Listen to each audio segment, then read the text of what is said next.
Assalamu alaikum and welcome to the Project Baraka podcast. I'm joined here by Sister Sadia, a member of the Shura Committee of the Quran Institute and Department Head of Al Madad Outreach.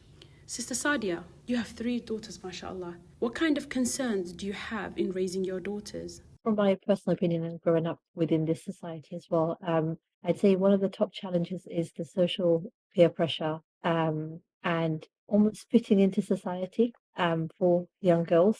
I mean, myself, the fears that I have for my children, I've got 3 young girls, alhamdulillah, they're all under the age of 6. So I don't see this yet, but my fear is that they will have that peer pressure to conform, to a certain idea in terms of whether that be body image, whether that be how the way they look, how the way they portray themselves, how the way they carry themselves, or even, to what they choose to aspire to be like. Since Adam and Eve, peace be upon them, relationships have always been a catalyst for building our faith. So the real question is, are you being held back? Lack of willpower and negative relationships have shackled many of us. It cannot be emphasized how much our friends, family and community can limit our horizons, prevent us uncovering our God-given potential. And so when we say Islam is a healing, are we learning Islam within a family context? Whether you plan to get married or on the verge of a divorce or want to level up your goals as a couple, the family program can be the turning point for everlasting relationships.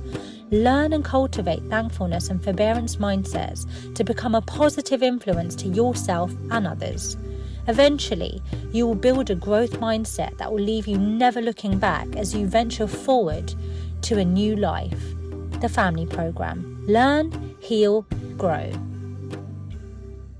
There's only so much you can do to protect our children from the world. What fears do you have about social media influence and screen time? Said my children are very young, so they don't really have access to gadgets as such. But when they do, whether that's sharing with their cousins who are a little bit older than them, I still monitor them quite closely. But like you said, there's only so much that you can actually do in terms of trying to protect them.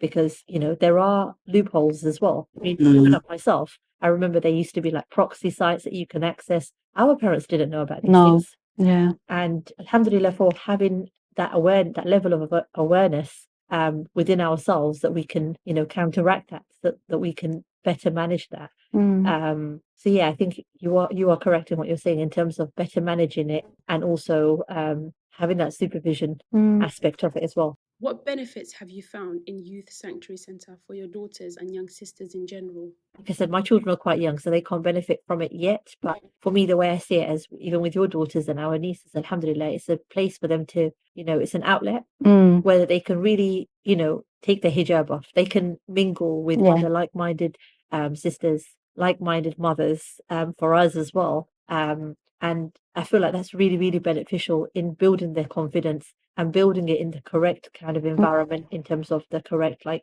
Islamic environment as well.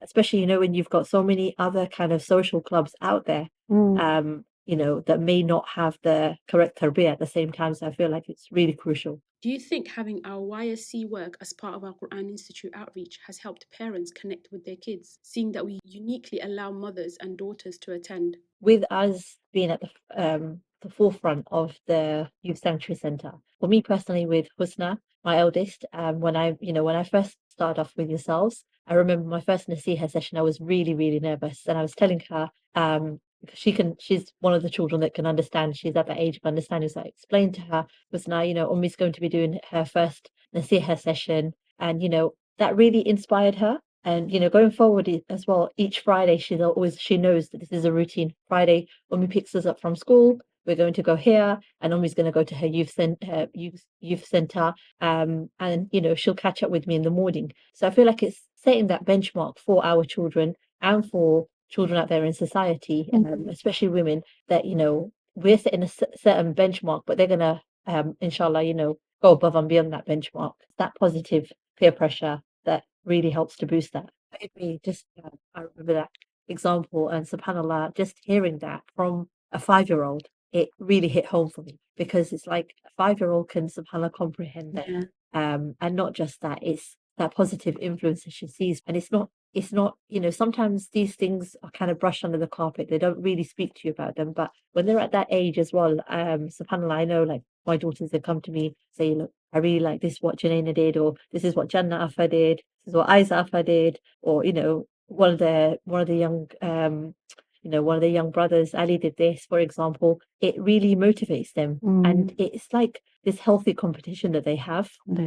So I know with Husna, when she goes to the Quran Academy, she's constantly coming back and telling me, oh, Ummi, I've done this today. I'm on this page. Maliha's on this page. This person's on this page. And that level of competitiveness is beautiful, alhamdulillah. Having those meaningful conversations, and, linking back to the Youth Sanctuary Centre, that it is, a home away from home. And it is definitely, it takes a village to raise children. I never really understood that until I had my own children. I was thinking, subhanAllah, the task of motherhood is, beyond any task, subhanAllah, but having that outlet, having that safe space where these children, where these young girls can come and, bouncing off them as well, because I mean, we're all parents. However, sometimes we don't see it from their lens. So some of the users that are attending, you'll have a conversation with them and it might be a very innocent conversation, but then you come out with a complete different perspective in terms of parenting, in terms of what they're going through at that age.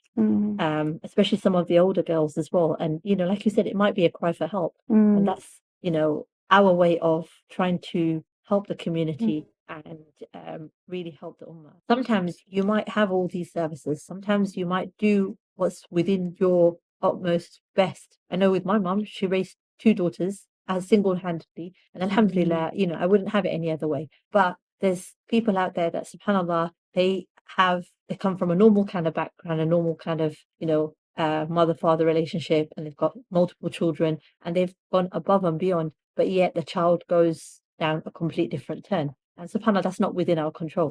So I think it's also having a positive mindset and putting your tawakkul in Allah. Before you put your trust in Allah, you have to tie the camel, right? That's our aim, to raise the next, inshallah, perfume sellers, and for others to be drawn towards that as well. In terms of the hidmah, in terms of the community work that we do, in terms of the several different organizations that are there as a foundation, for our children to excel. And one last thing for me, when they see an action being done, they take that action more seriously than when it's spoken. Jazakumullah khairan to Sister Sadia and to you, the listeners, for listening to the show. Assalamu alaikum.